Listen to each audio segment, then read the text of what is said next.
खूप कठीण आहे. आपल्या धर्माचं पालन आपल्या हातून घडलंच पाहिजे. अहो ज्यांच्या धर्मातून काहीतरी घेण्यासारखं त्यांच्या धर्मातून घेण्याचा प्रयत्न करा. आज पण मुस्लिम समाजाची मुलगी जर घराच्या बाहेर पडली तर बुरखा घालून बाहेर पडते महाराष्ट्री. केसापासून नाकापर्यंत तिळभर सुद्धा तिचं अंग प्रदर्शन होत नाही. आपल्या मुलगी शहरासारख्या ठिकाणी जा, सिटी सारख्या ठिकाणी जा, शरीराचं प्रदर्शन करताना आपल्याच मुली दिसतात. आणि एक गोष्ट लक्षात घ्या, लव जिहाद सारखे प्रकरण आज त्या ठिकाणी आपल्या महाराष्ट्राच्या मातीमध्ये सुद्धा आपल्याला लाख हजारोच्या संख्येने बघायला मिळतात. महाराज काही दिवसापूर्वीची घटना आहे, आता या सोलापूर जिल्ह्यातली घडलेली घटना आहे. महाराज एका जिहादी प्रवृत्तीच्या मुलाने एका हिंदू मुलीला प्रेमाच्या जाळ्यात फसवून तिला त्या ठिकाणी एका डोंगरावर खाली लोटून गेलं, तिची हत्या केली. महाराज ही आपल्या डोळ्यासमोर घडलेली घटना आहे. आपल्या देवदेवतांचा अपमान करण्याचं त्या ठिकाणी महाराज अगदी कुठल्याही प्रकारचं त्या ठिकाणी बंधन या महाराष्ट्रामध्ये नवे हिंदू राष्ट्रामध्ये राहिलेलं नाही. मी अंतःकरणापासून सांगत असतो, येणाऱ्या काळात या सगळ्या गोष्टींची गरज आहे. कारण का, जर निष्ठेबद्दल जर बोलण्याचा प्रयत्न केला तर धर्माप्रती काय निष्ठा होती. छत्रपती संभाजी महाराजांचं जीवन कधीतरी डोळ्यासमोर आलं, काय निष्ठा होती. मी सांगत असतो, अरे जे पाय कधी कोणासमोर झुकल्याने सहन झाला नाही, औरंगजेबाला पाय कलम केले. जे हात कधी कोणासमोर टेकल्याने सहन झाले नाही, हात सुद्धा कलम केले. जी गर्दन जी मान छत्रपती शिवाजी महाराजांना सोडून, सह्याद्रीला सोडून नव्हे, मान साहित्य जाऊन सोडून, माय भवानीला सोडून कधी कोणासमोर झुकली नाही, कधी कोणासमोर वाकली नाही, कधी कोणासमोर लाचार झाली नाही. शेवटचा फतवा काढला, गर्दन सुद्धा कलम केली, पण रक्ताच्या शेवटच्या थेंबापर्यंत ज्यांनी धर्म सोडला नाही त्यांना म्हणावं एकनिष्ठ धर्मवीर छत्रपती संभाजी महाराज. वर्णन करावं तेवढं कमी. निष्ठेबद्दल जर बोलण्याचा प्रयत्न केला तर मी सांगत असतो, काय निष्ठा होती छत्रपती शिवाजी महाराजांच्या मावळ्यांची. एक एक मावळा छत्रपती शिवाजी महाराजांसाठी प्राणाची आहुती देणारा तो मावळा होता.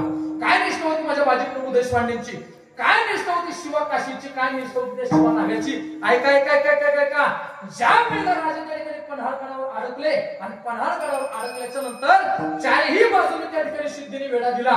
आता विचार करू लागले, या गडावरून कसं सुटणार नव्हे, शत्रूच्या तावडीतून त्या ठिकाणी सुटणं एवढं सोपं नव्हतं. आणि पन्हाळगडाला जो वेढा दिलेला होता त्या शत्रूच्या दावणीतून त्या ठिकाणी बाहेर निघणं नव्हे, त्या चक्रव्यूहातून बाहेर निघणं एवढं सहजासहजी शक्य नव्हतं. ज्या पद्धतीने अभिमन्यू त्या ठिकाणी चक्रव्यूहामध्ये सापडला होता, छत्रपती शिवाजी महाराज सुद्धा यवनांच्या मुघलांच्या चक्रव्यूहामध्ये सापडलेले होते. आणि ते चक्रव्यूह मोडून त्याच्यातून बाहेर पडणं एवढं सहजासहजी शक्य नव्हते. मोठमोठे तोफांचे गोळे त्या ठिकाणी मला असं वाटतं पन्हाळगडांच्या दिशेने येत होते. गडाची त्या ठिकाणी रसद तोडण्यात आली होती. जास्त काळ दीर्घ काळ त्या ठिकाणी गड धरेल असं वाटत नव्हतं. पण राजांनी विचार केला, आपल्याला काही करून त्या ठिकाणी गडावून निघून जावं लागेल. जोपर्यंत आपण गड त्या ठिकाणी सोडत नाही तोपर्यंत आपलं त्या ठिकाणी काही खरं नाही. पण करणार काय, त्या स्वराज्याला आपली गरज आहे. आणखी सुद्धा आपल्याला ज्या जीवनामध्ये राहिलेल्या आयुष्यामध्ये भरपूर त्या ठिकाणी कार्य करायचंय, हे हिंदवी स्वराज्य निर्माण करायचंय असा मनामध्ये विचार करायला लागले. पण काय करावं काय करावं काय करावं. जर सिद्धीच्या समोर गेलो तर आपले मुठभर मावळे, आपलं मुठभर सैन्य सिद्धीच्या हजारो सैन्यासमोर त्या ठिकाणी आपल्या सैन्याचं लागणार नाही. कसं जाणार, नेमकं करणार तरी काय. पण आपल्या राज्यामध्ये दिसणार जर एखादा मावळा जर माझ्यासारखा असेल तर त्या मावळ्याला आपल्या पालखीमध्ये बसवायचं आणि सिद्धीच्या समोर पाठवायचं. पण कसं पाठवणार, तेवढ्यात त्या ठिकाणी राजांच्या जवळ असलेला सुभेदार त्याने सांगितलं, राजा आपल्या दरबारामध्ये एक मावळा आहे, त्याचं नाव आहे शिवा नावी. हुबेहूब तुमच्यासारखा दिसतो राजा, हुबेहूब तुमच्यासारखे मिश आहे, तुमच्यासारखी दाढी आहे, तुमच्यासारखा पोशाख परिधान केला, छत्रपती शिवाजी महाराजांसारखा दिसणारा हुबेहूब तो मावळा.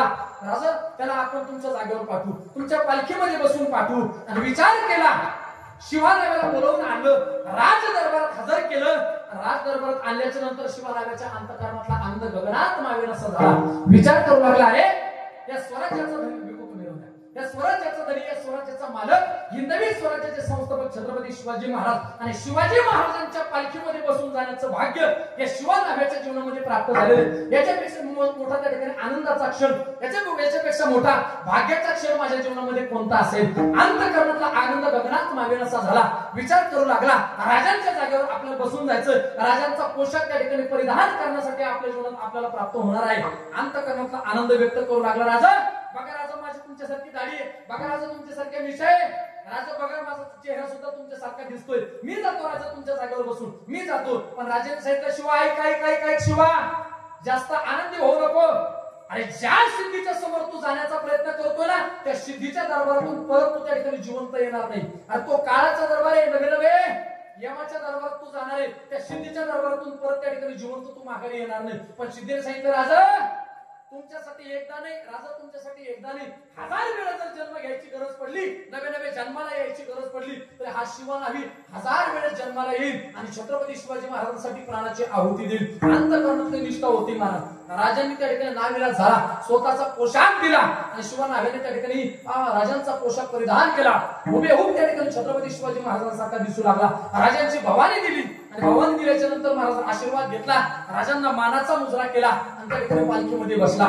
हळूहळू त्या ठिकाणी पालखी गडाच्या त्या ठिकाणी पायथ्याशी त्या ठिकाणी येऊ लागली. महाराज विचार करू लागला शिवानाभी की राजांच्या जागेवर बसण्याचं भाग्य आपल्या जीवनात आपल्याला प्राप्त झालं, मरण का त्या ठिकाणी आपल्या जीवनात आपल्याला येत नसेल. ऐका मरण जरी आलं तर हरकत नाही, पण छत्रपती शिवाजी महाराज म्हणून मरतोय. अंतःकरणातला आनंद गगनात मावेनासा झाला. हळूहळू त्या ठिकाणी पालखी त्या ठिकाणी सिद्धीच्या दिशेने निघाली आणि गडाच्या पायथ्याला पालखी आली. राजे त्या ठिकाणी काही मुठभर मावळ्यांना घेऊन त्या ठिकाणी गुप्त वाटेने त्या ठिकाणी पसार झाले आणि पालखी त्या ठिकाणी सिद्धीच्या समोर काही क्षणांमध्ये येऊन हजर झाली आणि सिद्धीच्या समोर आल्याच्या नंतर पालखीमधून शिवा बाहेर पडला आणि पालखीमधून बाहेर पडल्याच्या नंतर महाराज वर्णन करतात, पालखीमधून बाहेर पडल्याच्या नंतर पहिलं पाऊल त्या ठिकाणी शिवाने बाहेर टाकलं आणि त्या ठिकाणी महाराज शिवा बाहेर आल्याच्या नंतर बघितलं, त्या ठिकाणी सिद्धीजवळ मोठ्या मोठ्याने हसू लागला, आनंद व्यक्त करू लागला, विचार करू लागला, अरे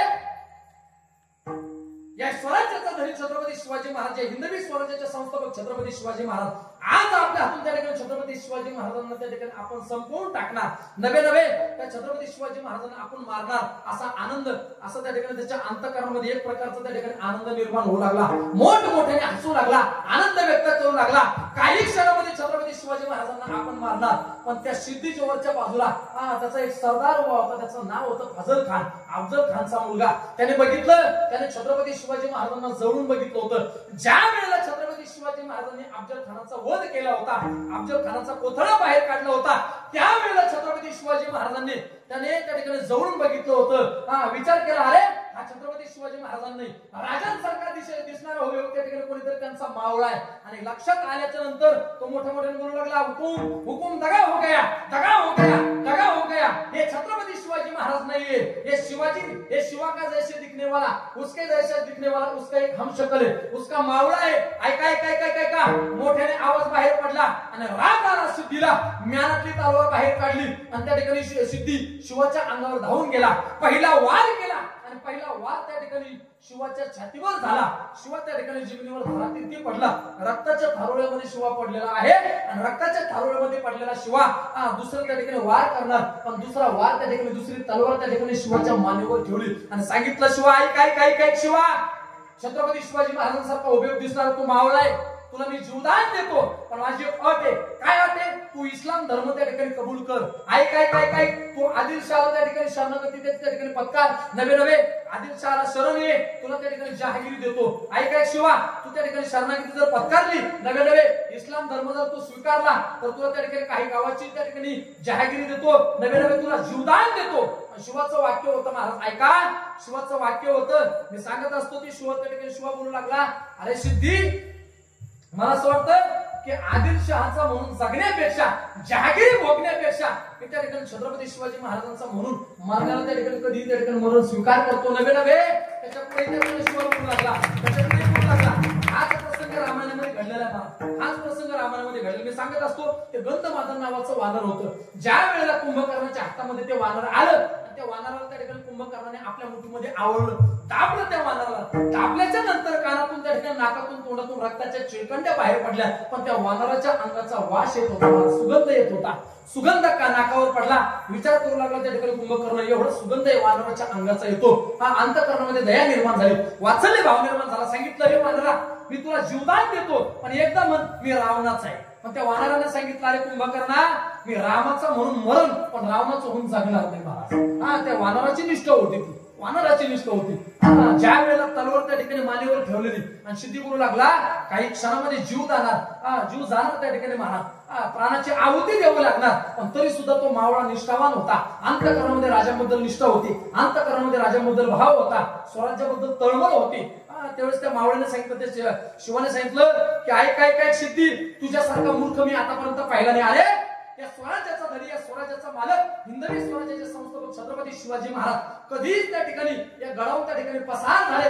राजे त्या ठिकाणी मला असं वाटतं विशाळगडापर्यंत त्या ठिकाणी विशाळगडाच्या दिशेने वाटचाल करत असतील. अरे तुझ्या तावडीतून राजे त्या ठिकाणी निघून गेले, तू राजांना त्या ठिकाणी आता पकडू शकत नाही. तुझ्यासारखा मूर्ख मी आतापर्यंत बघितलं नाही. राग आला महाराज, हा तलवार त्या ठिकाणी मानेवर फिरवणार, त्या ठिकाणी सिद्धी बोलायला लागला. आणखी सुद्धा मी तुला शेवटचं विचारतोय, इस्लाम धर्म कबूल कर.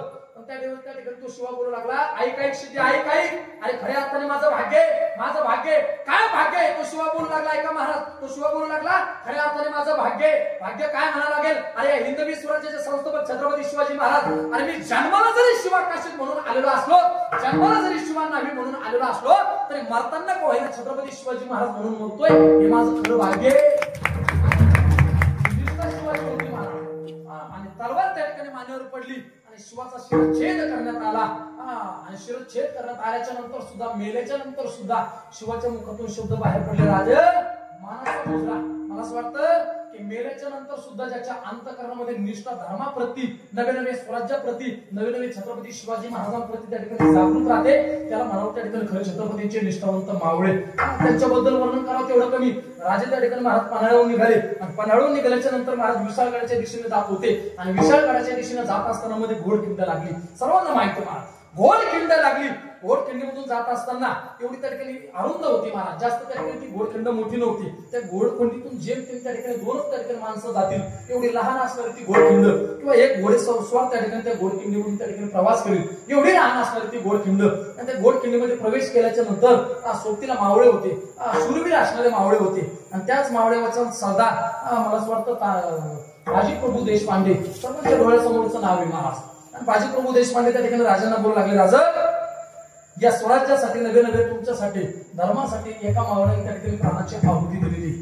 शिवाकाशी त्या ठिकाणी शहीद झाला. राजा आमची तुम्हाला विनंती, आता त्या ठिकाणी सिद्धीचं सोनं आपलं सैन्य आपलं आक्रमण केल्याशिवाय राहणार नाही. काही काळामध्ये सिद्धीचं सैन्य त्या ठिकाणी आपलं आक्रमण करील. म्हणून माझी तुम्हाला विनंती की तुम्ही त्या ठिकाणी या मावळ्यांना घेऊन त्या ठिकाणी विशाळगडाच्या दिशेने वाटचाल करा.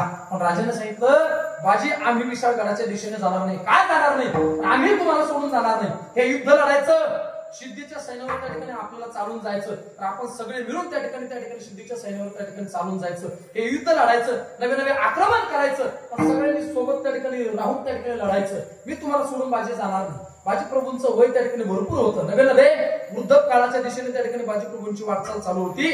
राजाने विचार केला, म्हातारपणामध्ये बाजी प्रभूंना सोडून जाणं योग्य नाही, उचित ठरत नाही. सांगितलं, बाजी आम्ही तुम्हाला सोडून जाणार नाही. पण बाजी प्रभूंनी सांगितलं, राजा तुम्हाला जावंच लागेल. राजा त्या ठिकाणी ऐकत नव्हते, सरते सुटते नावीला झाला. आणि बाजी प्रभूंनी त्या ठिकाणी म्यानातली तलवार काढली, भवानी बाहेर काढली, आपल्या मानेवर ठेवली. सांगितलं, राजा जर तुम्ही त्या ठिकाणी विशाळगडाच्या दिशेने वाटचाल नाही केली तर हा बाजी तुमच्या त्या ठिकाणी पायावर रक्ताचा सडा करून त्या ठिकाणी अभिषेक करील. नवे याच ठिकाणी स्वतःचा प्राण त्या ठिकाणी दिल्याशिवाय राहणार नाही. माझी विनंती आहे राजा, तुम्हाला जावंच लागेल. या स्वराज्याला तुमची गरज आहे राजा. राजा माझ्यासारखे लाख मेले तर चालतील, पण तुमच्यासारखा लाखाचा पोशिंदा जगलाच पाहिजे, हे अंतःकरणामध्ये भावना आहे राजा. तुम्ही जा राजा. मला असं वाटतं बाजी प्रभूंनी राजांना विनंती केली, नाविलाज झाला. राजांनी विचार केला, पुढेही बहुत करणे आहे. त्या ठिकाणी विशाळगडाच्या दिशेने वाटचाल केली. पण सांगितलं, बाजी विशाळगडावर गेल्याच्या नंतर आम्ही तोफेचा आवाज करू. तोफेचा आवाज झाल्याच्या नंतर मला असं वाटतं की तुम्ही सुद्धा विशाळगडाच्या दिशेने वाटचाल करा. बाजी प्रभूंनी सांगितलं, राजा काळजी करू नका. राजा जोपर्यंत तुम्ही विशाळगडावर जात नाही तोपर्यंत एकही यवन, एकही मुघल, नवे एकाही शत्रूला त्या ठिकाणी घोडखिंडीतून बाहेर जाऊ देणार नाही. राजा काळजी करू नका. राजा मला असं वाटतं राजांनी त्या ठिकाणी विशाळगडाच्या दिशेने वाटचाल केली. सिद्धीचं सैन्य त्या ठिकाणी आलं. अनेक त्या ठिकाणी मला असं वाटतं की सैन्य त्या ठिकाणी मावळ्यावर तुटून पडलं. मावळ्यांनी सुद्धा महाराज गनिमी कावा केला. दगड बोटी त्या ठिकाणी महाराज त्या सिद्धीच्या सैन्यावर, त्या मुघलावर त्या ठिकाणी टाकण्याचा प्रयत्न केला, वार करण्याचा प्रयत्न केला आणि त्या सैन्याला त्या ठिकाणी संपवण्याचा प्रयत्न केला. जास्त वेळ घेतली, वेळ संपलेला आहे. मला असं वाटतं की बाजी प्रभूंच्या जीवनातील सुद्धा तो एक त्या ठिकाणी महाराज असा प्रासंगिक क्षण होता, असा तो त्या ठिकाणी एक क्षण होता की स्वतःच्या जीवाची, स्वतःच्या प्राणाची आहुती छत्रपती शिवाजी महाराजांसाठी त्या घोडखिंडीमध्ये बाजी प्रभूंनी दिली. आणि ज्या वेळेला तोफेंचा आवाज कानावर पडला, अनेक वार त्या ठिकाणी बाजी प्रभूंच्या अंगावर झाले होते. बाजी प्रभूंच्या शरीरावर हजारो त्या ठिकाणी तलवारीचे वार झाले होते, रक्तबंबाळ शरीर झालं होतं. शेंदूर पासलेल्या मारुतीसारखं त्या ठिकाणी बाजी प्रभूंचा देह त्या ठिकाणी अगदी रक्ताने माखलेला होता. सिद्धी सुद्धा विचार करत होता, सिद्धी जेव्हा सुद्धा विचार करत होता, हजारो त्या ठिकाणी वार बाजी प्रभूंच्या शरीरावर झाले तरी सुद्धा बाजी प्रभूंचा प्राण जात नाही. कोणत्या मातीमध्ये त्या ठिकाणी हे मावळे बनलेले, नवे काय यांची निष्ठा आहे धर्माप्रती, काय छत्रपती शिवाजी महाराजांप्रती निष्ठा आहे. ज्या वेळेला राजा पन्हाळगडावर गेले तोफेचा आवाज केला, पहिल्या तोफेचा आवाज झाला, दुसरी तोफ त्या ठिकाणी छत्रपती शिवाजी महाराजांनी वाजवली आणि बाजी प्रभूंच्या कानावर आवाज पडला आणि बाजी प्रभूंनी त्या ठिकाणी महाराज हा प्राण त्या ठिकाणी अनंतात विलीन केला. आणि त्या ठिकाणी प्राण मावळ्यांची त्या ठिकाणी महाराज निष्ठा होती. छत्रपती शिवाजी महाराज असेल, धर्माप्रती असेल, अंतःकरणापासून त्यांची निष्ठा होती. निष्ठेबद्दल वर्णन करावं तेवढं कमी जास्त वर्णन करत नाही, वेळ संपलेला आहे. अगोदरच अभंगाचा सरळ सरळ भाव मी तुमच्या समोर प्रतिपादित केला. जयाचे बरी सोन्याचा पिंपळ, अंगे असे बळ वेळा भूमी करील ते काळे, लवे महाराज परी पाही वीज, शुद्ध अंगी जयाने घातली मातीची गवांधी, मेळविली मांदी वैष्णवांचे तुका म्हणे तुकडे, सुखा काय गुणे राही समाधान, चित्ताची या करील ते काय नवे महाराज परी पाहे वीज, शुद्ध अंगी. अभंगाचं चेतन, अभंगाचा भाव असाच असेल असं काय आपल्या नावाने. प्रत्येक कीर्तनकार, प्रत्येक महात्मा आपापल्या पद्धतीने अभंगावर बोलण्याचा प्रयत्न करतात. जे सुचलं ते तुमच्या समोर मांडण्याचा प्रयत्न केला. जे काही बरोबर असेल माऊली ज्ञानोबा यांची कृपा. एखादा शब्द बोलण्याच्या ओघात चुकीचा जाऊ शकतो, तो माझ्या बुद्धीचा दोष. म्हणून सर्वांच्या चरणावर त्या ठिकाणी भाववंदन करतो. बोललेले परिवेळी वापरले उत्तर क्षमा अपराध महाराज तुम्ही शिके किंवा